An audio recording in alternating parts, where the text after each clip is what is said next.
Husband lift থেকে নেমে বাসায় ঢুকেই বাচ্চাদেরকে বলে, এই তোমার মা কি করে? মোবাইল চালায় নাকি? খালি আমি নাকি মোবাইলই চালাই।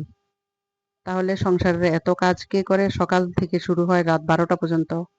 এত কাজ, ঘর গুছানো, কত রকমের রান্না।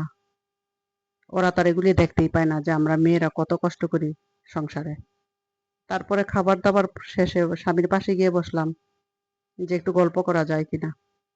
তখনও আমাকে বলে, আমার জন্য 1 কাপ চা নিয়ে আসো, আমি চাটা খেতে খেতে খবরটা দেখবো। তো আর কি করার আছে, স্বামীর হুকুম। চা বানায় নিয়ে আসলাম, আর আমি আবার সেই মোবাইল চালাইতেই চলে গেলাম।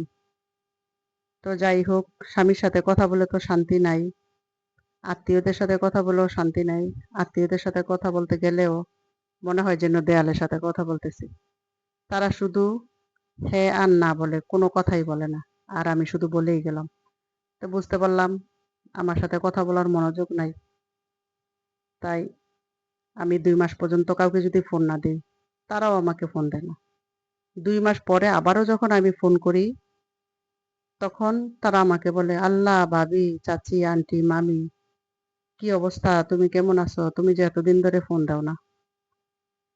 তো আমি বলি, তোমরা যে ফোন দাও না, আমি তো তোমাদেরকে ফোন করে খবর নেই। তোমরা তো আমাকে একটুও ফোন দাও না। তো সময় তাকে দিন যে আপনাকে মূল্যায়ন করে।